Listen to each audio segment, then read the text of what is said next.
1967 was the year where it all started for rock. We had Sgt. Pepper, we had the Velvet Underground and Nico, and we had The Doors' first album. The Doors emerged at a time when there was a whole revolution going on. I mean, 1967 is always held up as the year when everything changed. Really, all the groundwork had happened in '66. When I first heard The Doors was a single called Light My Fire, and that would have been in the 60s, probably around 67. My God, I was absolutely impressed. I had never heard anything like it. Well, when The Doors' first album came out, it sounded a lot different from a lot of stuff that was around at the time. And if you compare it to stuff that was coming out of San Francisco or London, it had a completely different sound. The album turned up at the beginning of '67, featuring some of the songs that they'd already been working on since '65, plus a whole bunch of new ones, which combined just to make it one of the debuts of all time. A lot of people have said it is one of the best debut records in the history of rock music.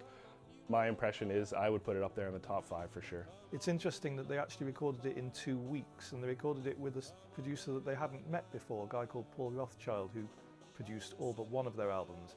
It turned out to be a marriage which Elektra Records made, but it was one that was made in musical heaven.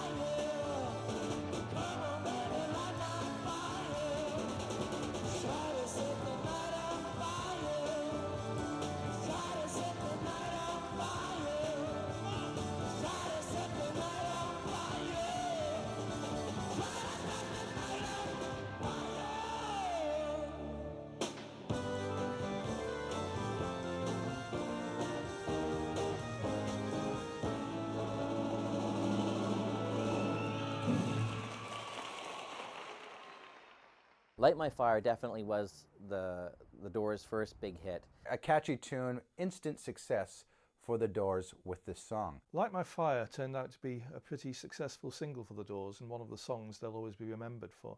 But it wasn't written as a single. They basically came in, created an album and thought about the commercial possibilities afterwards. Interestingly enough, a lot of people assume Jim Morrison wrote that song, but actually Robbie wrote that song. When I talked to Krieger about Light My Fire, he said it was the first song that he ever wrote. Light My Fire was the first big Doors song. That would be the second single. In America, that was released as the full, what was it, 6.5-minute version, and they didn't edit it, and that was startling. No one released, well, Dylan had, but nobody really released singles that length. They had to do a radio edit of it because the song was way too long for AM radio. And people started hearing it on AM radio. It went way up the charts.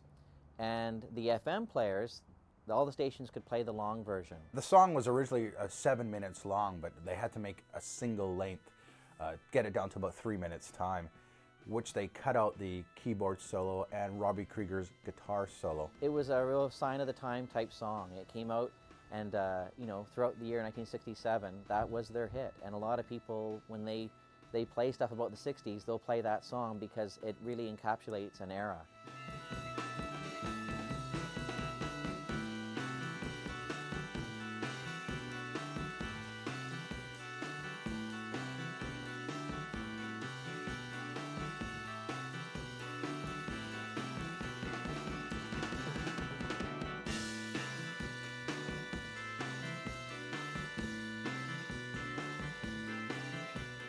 The song performed live would go on and on even longer. That was, I think, the highlight of The Doors was their live performance. People didn't really get to see how great they were until they saw them on TV or saw them live. They heard the single, catchy tune, but when they saw them live, true Doors fans loved the fact that Krieger's solo went on or Ray Manzarek's keyboard solo went on as it did on the album. A lot of their live performances are fantastic, I think, and I think they show the band up very well. Unlike a lot of bands at the time who were kind of put together in the studio, they really could play. And if you listen to them live, some of the performances are scorching, they're fantastic. There are versions of Light My Fire that I've heard that are wonderful. Ray Manzarek's organ, which was totally his own. I mean, no one else I suppose Pink Floyd might have been they weren't even really going then, you know, so that was totally his own devising. Robbie Krieger was more of a jazz kind of guitar player, and he was kind of, he again had a sound you could only mistake as him, you know, this Quicksilver fluid jazz guitar mixed with the blues.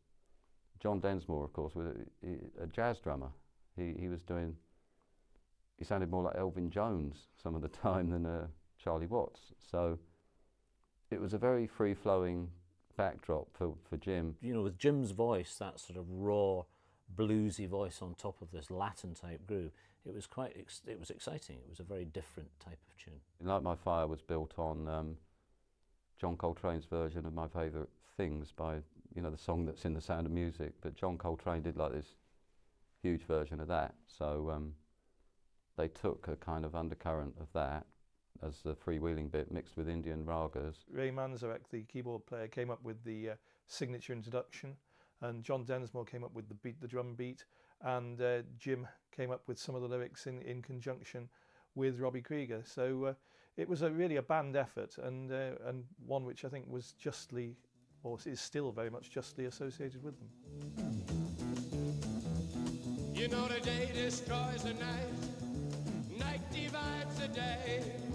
Try to run, try to hide, break on through to the other side, break on through to the other side, break on through to the other side, yeah.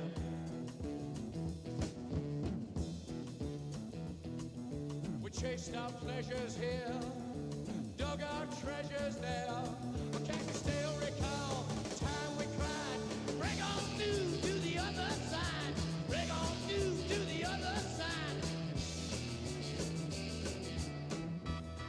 Break On Through is the first song on the album. Any Doors fan, or true Doors fan, will tell you that this is the true essence of the Doors. It was Break On Through that led them to the Doors name. They figured that they were the doors of perception, which linked the known and the unknown. So breaking on through had a very specific meaning. Break on through to the other side. Go through the doors from the world that you know, the world that you're certain of, to an exciting world of possibilities. So Break On Through, while not perhaps their best known track, was one that was quite significant for them. With Break On Through, I find it interesting because I think it relates back to Los Angeles. You have this lovely sound, this kind of lovely light, hallucinogenic sound, which fits Los Angeles, because if you've ever been to Los Angeles, the whole place is like a film set. And people only drive, there aren't many people on the streets. It's a very vertical city, and you've got the light, which makes everything seem slightly unreal at certain times of the day. And it's already like a hallucination, it's already like a film set. And if you look at the lyrics to that, Break On Through to the Other Side, I think it could only have come from Los Angeles. Jim's favourite book was a thing called City of Night, which would later give him a bit of LA Woman, but it's a recurring theme. That inspired Break On Through, like lyrically. But on the other hand, the riff for that came from Paul Butterfield Blues Band's Shake Your Money Maker. So that's an example of how they kept meshing things together, which now is the norm. Then it wasn't. And the climate in 1966, though, and 67 was that you could get away with doing all this stuff. Oh, yeah!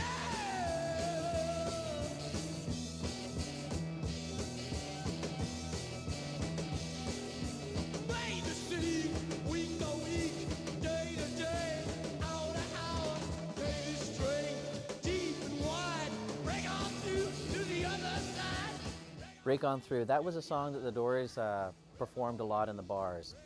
And it's got a neat beat to it, very different. They'd based it on a bossa nova rhythm, which up until then that meant the girl from Ipanema or something, you know. So they had this kind of vamped up bossa nova rhythm, and it was kind of like, hello, we're here. The drummer opens with a slight jazz riff. In comes the keyboards, kind of accenting with the drummer. To make that a little bit thicker, the guitar player mimics the keyboard player. Suddenly the song is starting to swell. It's waiting, and then all of a sudden a strange sound, like a moaning guitar or a moaning bass sound, just kind of goes in and out, kind of just making that sexual, throbbing sound, and then the voice. Absolutely incredible. What a great way to open an album. I think that's an interesting thing. This one piece will make 52 layers. Watch on mobile devices or the big screen. All for free. No subscription required. 1967, The Doors' debut album, self-titled, starts with a 2.5-minute song called Break On Through. 2.5 minutes of perfection. What a way to introduce side one of a record from The Doors. That was the one song that Elektra was really pushing as their first single. So the first time that they did a tour up and down the coast here on the West Coast, that was a song they played a lot, and that was the song that they were pushing. And it did get a lot of radio airplay, but it wasn't until Light My Fire came out that that's when everyone started taking notice of The Doors. But it's a really good song, and it's a great way to lead off the first album.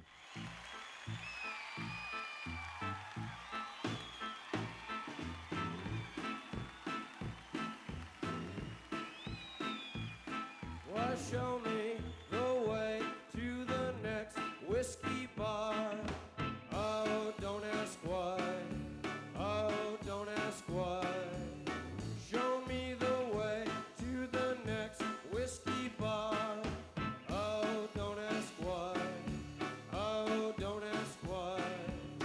For if we don't find the next whiskey bar, tell you we must die. Tell you we must die. Tell ya, I tell ya, I tell ya we must die.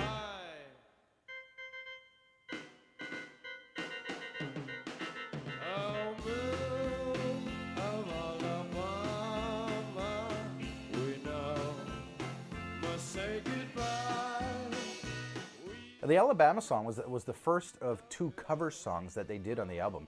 It was actually taken from an opera entitled Mahogany. It was a Brecht and Wild song, and Ray Manzarek had an album of their songs, and I think it just took the imagination, took the attention of Jim Morrison, so he thought he could make something of it, and clearly it became one of their more off-the-wall tracks. My wife Dorothy had the record, and we used to listen to the record, the original cast recording, and we used to listen to the record all the time, and she said, "Why don't you do the Whiskey Bar?" And Jim said, "Yeah!" We all loved it, and it had this great kind of German oompa kind of beat, and we adapted it for The Doors. This just shows the extent and the range of this band, from, straight ahead bar blues to something that's just kind of a little left of center. I thought, this is too weird. But then I got into it, and I found out about Kurt Weill, and we did it so well, people thought we wrote it, and we had to correct them all the time and say, no, this is from a German opera. Well, show me the way to the next whiskey bar. Oh, don't ask why. Oh, don't ask why. Show me the way to the next whiskey bar.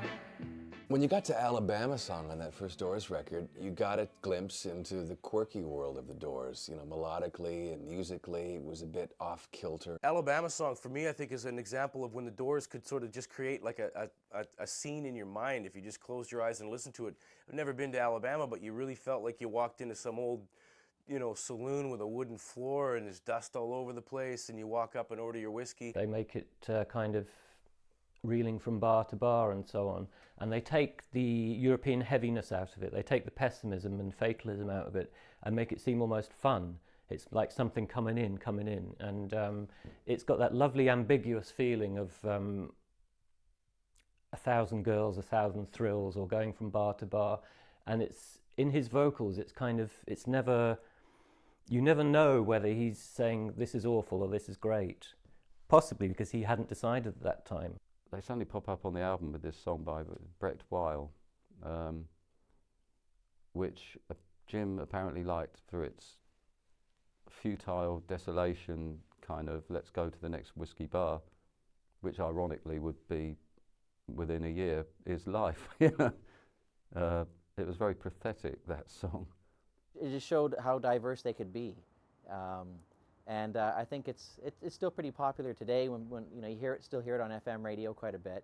And again, it just showed another side of the Doors that you weren't expecting after listening to the rest of the album. It was very, very different. Yeah!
Backdoor Man.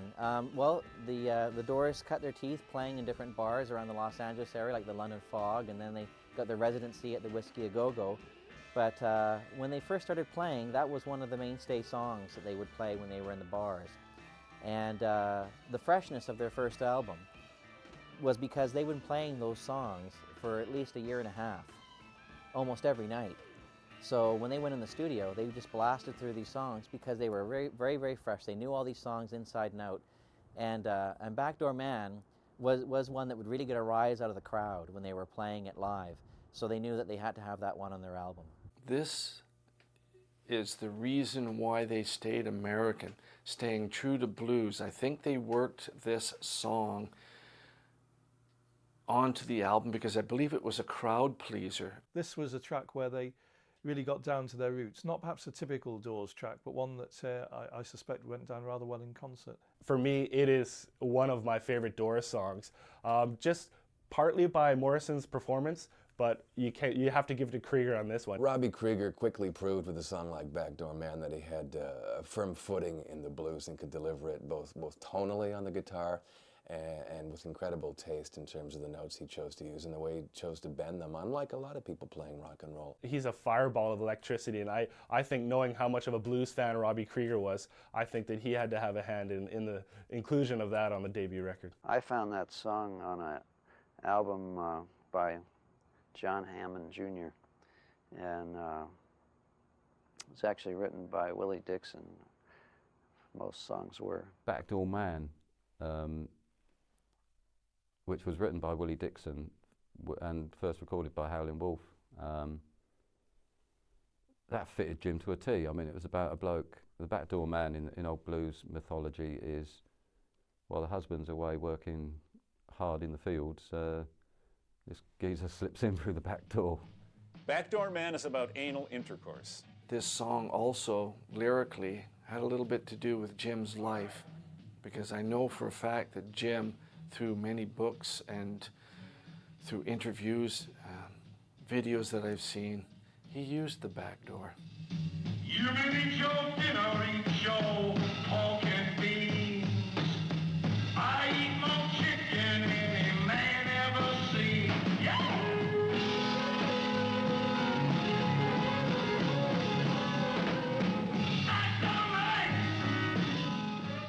It's about a guy who eats more chicken than you've ever seen. You men come home and you eat your pork and beans. I'm the backdoor man. You men are gone. I sneak in the back door. I eat more chicken.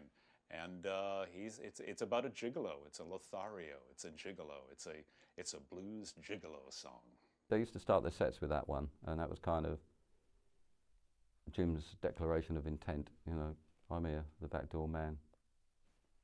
Jim Morrison made it his own. He put a lot of menace into the song. I think the men, when watching him perform, Had no idea what he was talking about, but the women in the audience certainly knew what he was talking about. Yeah.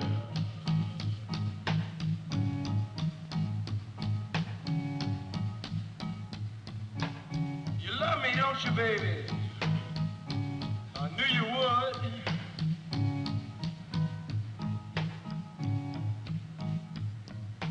Well, climb all over me, baby. Touch me. Come on, play with me.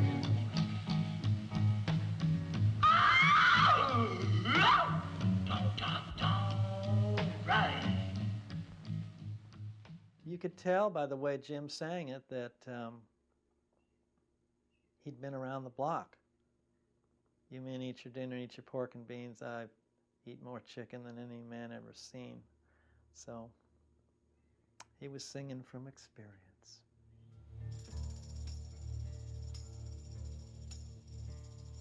This is the end, beautiful friend. This is the end, my only friend. Of our elaborate plans, of everything that stands.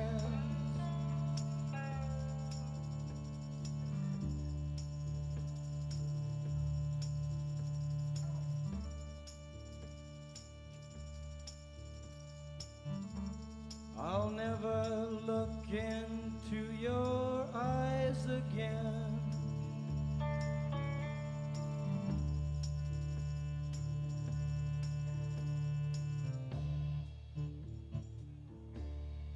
Can you picture what will be so limitless and free, desperately in need of some stranger's hand in a desperate land?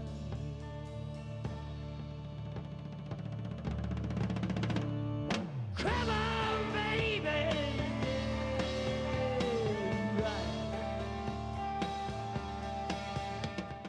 The End is one of the Doors' major pieces, 11 minutes or so long on an album, sometimes even longer than that in concert. I suppose the most startling thing about that album was the end.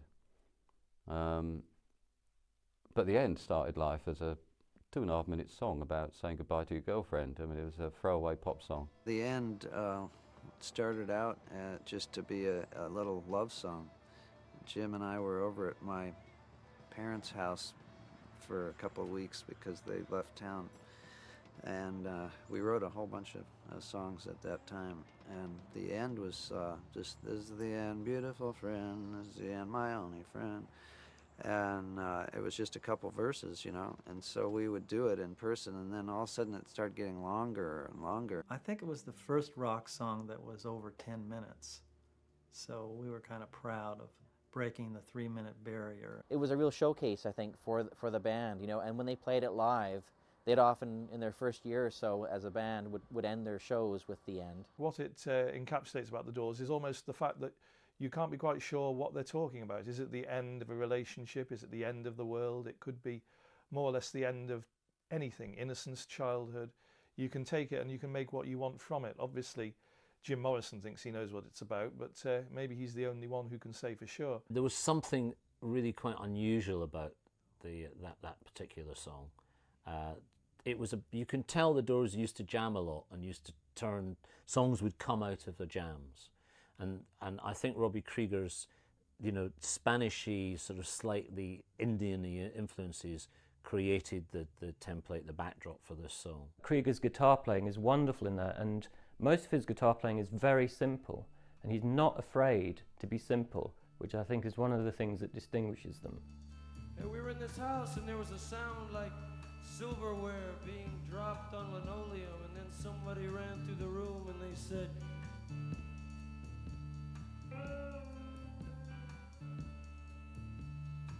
"Have you seen the accident outside?" And everybody said, "Hey man, have you seen the accident outside?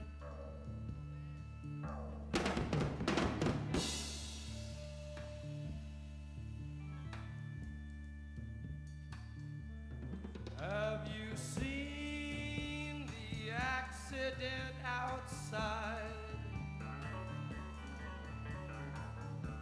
7 people took a ride.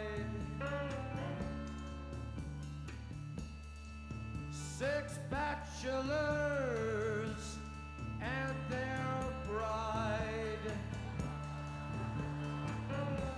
7 people took a ride. This is a song that toys with you. This is a song that takes you to a peak and then brings you back down. I'm impressed by the journey this song takes you through. It was this song that got them their record deal. They were playing the Whisky A Go-Go, probably the most famous live rock venue in the world in Los Angeles. And it was the lyrics that made people go and perk up. So it was this song that record executives heard them performing at the Whisky, where they said, we like this, let's talk to them about a record deal. The night that the famous Father, I Want to Kill You thing came about was because Jim was tripping and he didn't know he was supposed to be on stage, so they had to go get him from his apartment, and he was high as a kite, and they planted him on stage, and the end went on like it did. And by now they'd added this kind of raga, Eastern kind of guitar thing which would go on. And then Jim started going on about fucking his mother. It was just sort of a hint of things to come, you know, from Jim Morrison and the things that were inside his head. It's definitely a good way to end the first album. A very good track. I don't think it's dated. I think it could come out today. It was the product of the years before, I guess. You've got this picture of a young band really excited to finally get in the studio and do something. And that hasn't dated at all, no.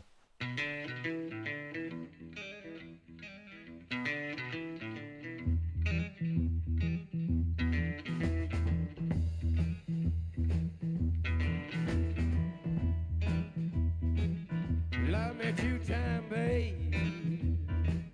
Love me twice today. Love me 2 times, baby. I'm gone away. Love me 2 times, yeah. 1 for tomorrow, or 1 just for today. Love me 2 times, I'm gone away.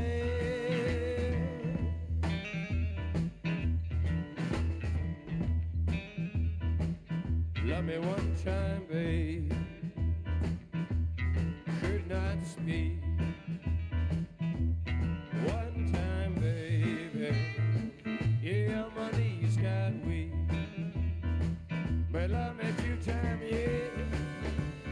Last me out through the week. Love me 2 times, I'm gone away. Strange Days came out in 1967, and it was sort of the Doors' darkest album. Here's an album that confused me and I enjoyed it.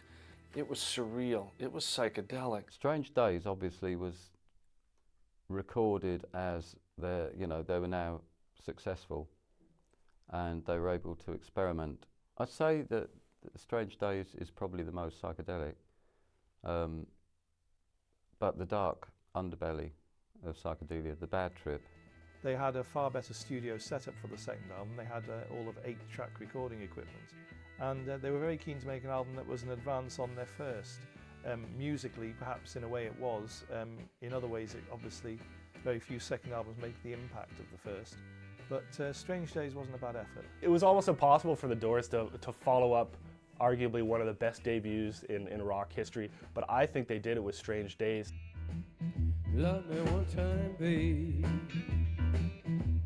I could not speak. Love me 1 time, baby. Yeah, my knees got weak. But Well, love me two-time girl, last me out through the week. Love me two-time, I'm gone away. The song Love Me Two Times starts with a blues riff, which lots and lots of other bands are using, somehow manages to metamorphosis into a sort of pop cadence for the chorus. Love Me Two Times was a kind of an old song that was based on a bluesy riff of Robbie Krieger's, and the lyrics were not necessarily about a soldier going to the Vietnam War, but every time the Doors sang something like I'm going away, because the Vietnam War was looming so large in America at the time, you'd assume that they were relating to that. But it is about someone going away, making the most of it before they do.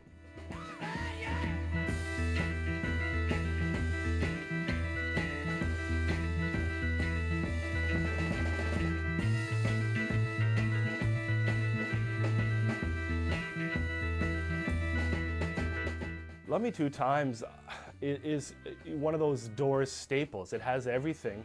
I think the neatest part is that it has a harpsichord solo from Ray Manzarek, throwing in that just what the Doors did. They took what was pretty much a straight ahead song and they added just a little bit of, obscurity to it, and they throw in a harpsichord solo. Ray Manzarek, who was fantastic on the keys as always, but I think that every member of the band brought something to the Doors music, and that was Ray Manzarek's moment to shine, I believe. Love Me Two Times is considered a mini masterpiece.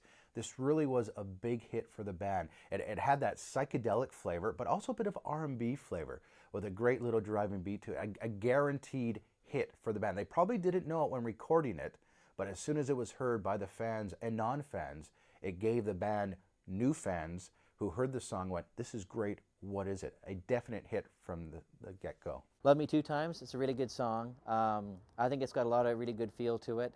And, it's got some neat keyboarding in there. It's got some neat drum rolls. The standard way to play a rock and roll shuffle would be and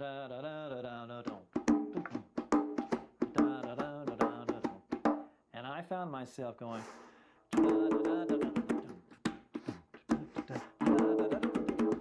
I play it all across the drums. It's a very good single, in less than 3 minutes. You got a really good song that has lots of power and lots of energy.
When the music's over,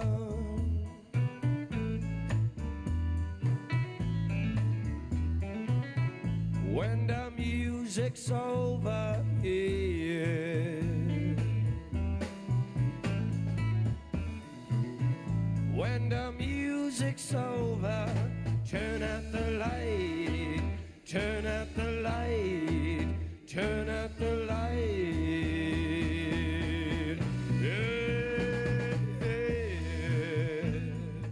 When the Music's Over, for me, a fantastic Doors song, one of the best ever. in my opinion. When the Music's Over starts with a sort of blues riff, sort of dirty blues riff, and develops then into this sort of Jimmy Smith, the organ player's sort of funky-ish groove, and then goes off into another area that only the Doors would take it to. Ray Manzarek really showing his skills as playing the bass line on his keyboard. The thing with the Doors, they never had a bass player. That was unheard of. I mean, it was bass, guitar, drums, singer. That was your group. And he did it with foot pedals. I mean, the coordination of the man must have been remarkable. When the Music's Over, it will always be bookended with the end, because it's a similar kind of long, drawn-out piece that could be made into a concert set piece. When the Music's Over was one of our killer long songs. Again, that was another case of a song that had grown a little bit. That was much more dramatic. That was really sort of plugging in to the times, but the dark undercurrent, it was not peace and love at all. What have they done to the earth? What have they done to our fair sister? Ravaged and plundered, ripped her and bit her, stuck her with knives in the side of the dawn, and tied her with fences and dragged her down. Jim Morrison would go off on one for minutes at a time. In view of that, perhaps the studio recording would be considered a little bit of a prototype, but it's certainly quite a track for Doors fans, and particularly because the music finished very abruptly, as one that in retrospect is regarded as a bit of a signature tune. When the music's over, you're dead. That's basically how I think these guys, and Morrison in particular, saw the song. For the time, and there was a lot of race riots and protest music, this is a great protest song because, as everyone knows, in it Jim Morrison screams, "We want the world and we want it now." You know, dealing with political issues was nothing new for the Doors, but I think this is one of the best examples of how they did it with a great song and a great message. We want the world and we want it now. Right, Mama? Now.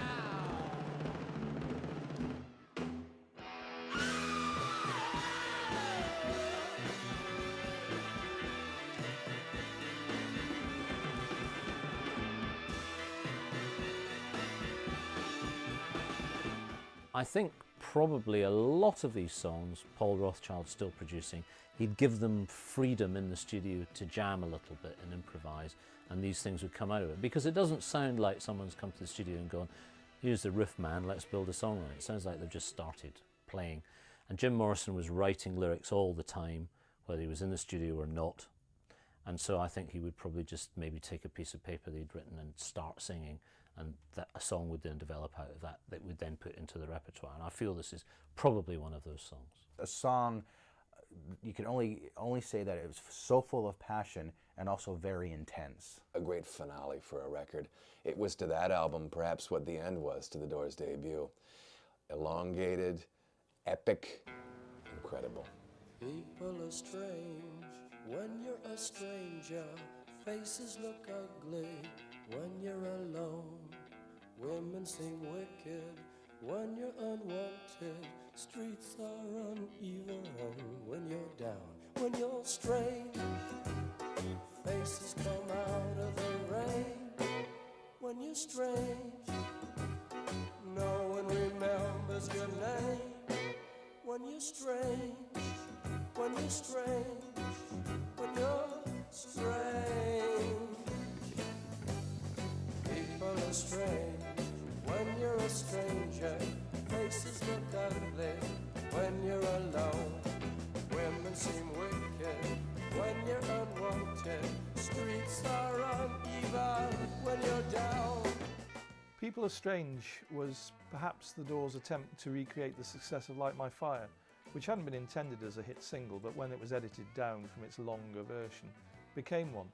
So on each album from then onwards, generally the Doors would try to find something that could come out as a single. People Are Strange, another good song. That was another Morrison one. I believe it was based on a poem that he'd written. People Are Strange is another Doors classic. Very intriguing lyrics that probably mean a whole lot today as they did when they were written back in the 60s. People are strange when you're a stranger. Faces are ugly when you're alone. Everyone can relate to some time in their life, maybe Jim more so than others.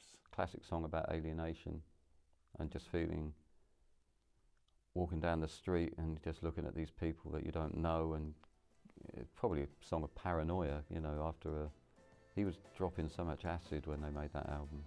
When you're strange, faces come out of the rain.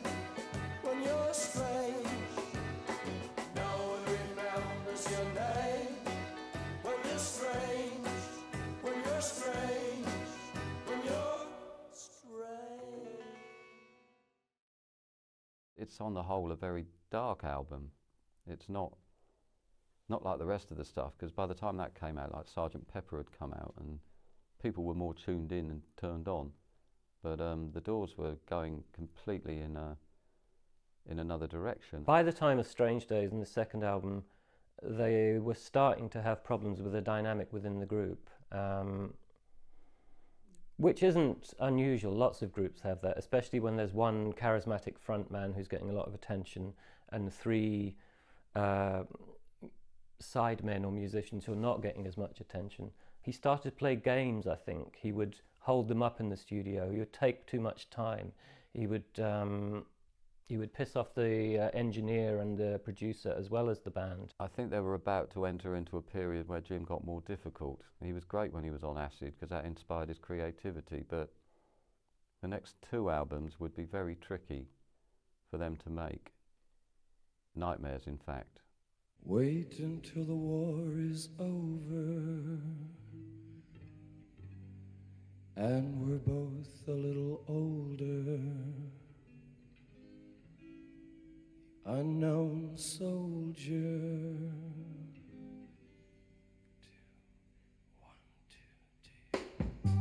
Breakfast where the news is read, television, children fed, unborn living, living dead. Bullet strikes the helmet's head, and it's all over for the unknown soldier. It's all over for the unknown soldier.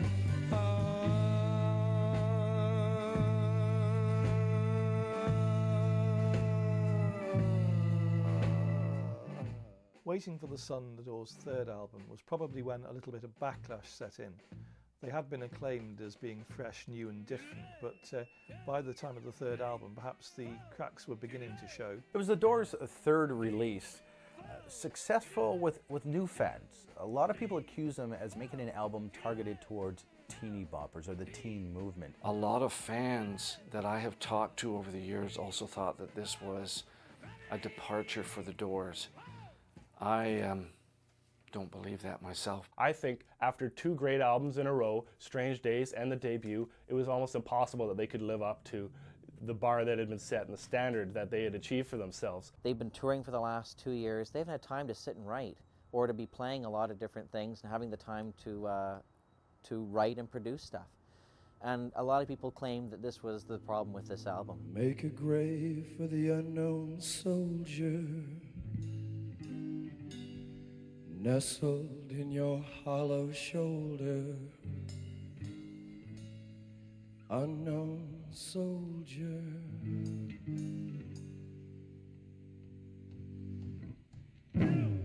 Breakfast where the news is read, television, children fed. Bullet strikes the helmet's head, and it's all over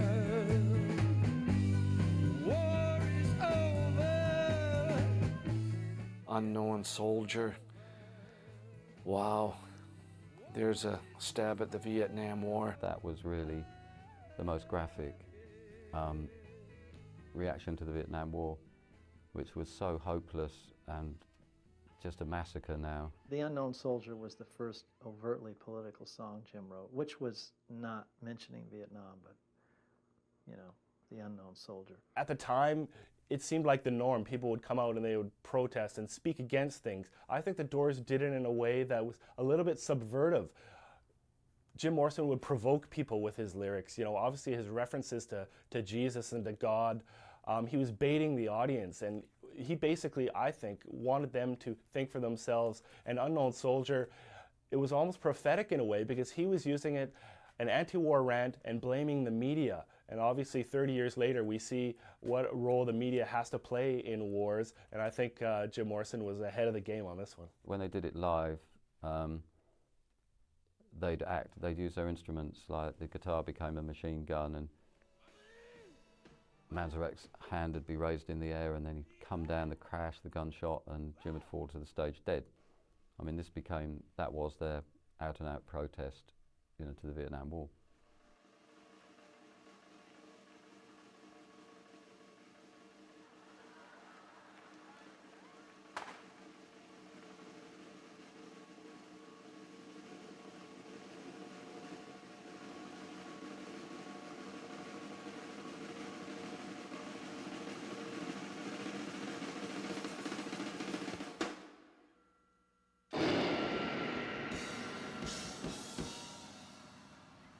I think the claim to fame with that song was when they performed it live, and Jim would recite the little piece of poetry in the middle bit of the song there. He would actually fall to the ground when the guns were fired. He would fall dead to the stage, and that was pretty effectful at the time. The song The Unknown Soldier is a bit like a little three-act musical, a three-act play. And I think really this song was led by Jim Morrison's idea. I think he probably started singing a melody based around obviously his lyrics, and the rest followed. And where they go from the beginning of the tune to the end of the tune, I think could only come from a band that played a lot together and jammed a lot together. So as I say, it's quite unusual because it is like a little trilogy or a three-act play. Very unusual little piece.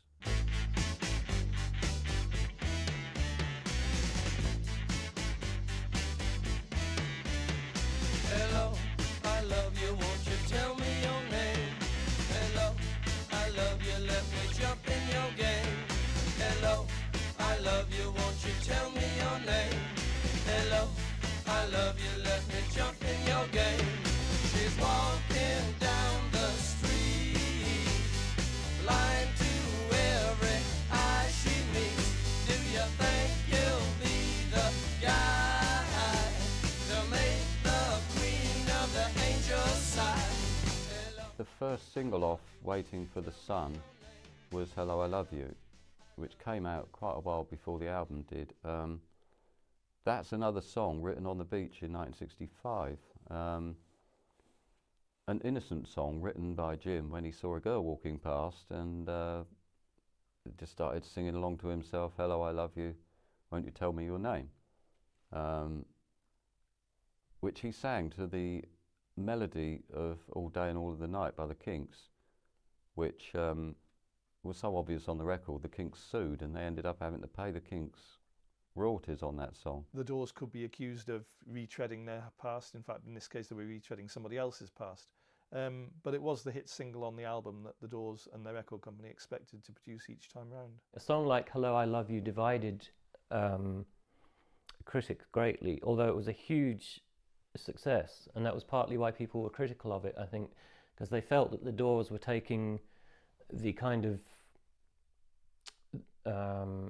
the hippie love revolution thing and were watering it down. When the band went in to record this album, they weren't really prepared, and I think a lot of fans noticed this, especially on the song. A catchy number that it is, I think fans kind of thought it wasn't their best effort, and they wrote a lot of the material while they were in the studios, whereas before they really prepared for each and every album, and I think true fans noticed that it wasn't as good as it could be, but they still liked the song.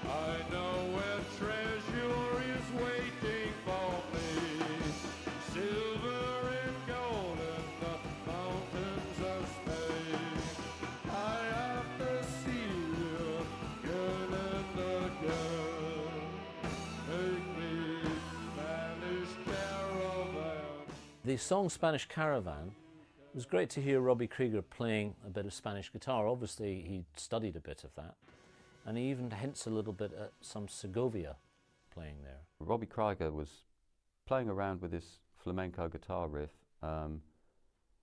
called Asturias, which is like a classical guitar figure, and it became Spanish Caravan. Manzarek hopped aboard that, you know, and they turned it into this kind of, you know, flamenco epic. I mean, that was Doors' creativity. Nothing to do with Jim, though. Doors' creativity between the three, really firing.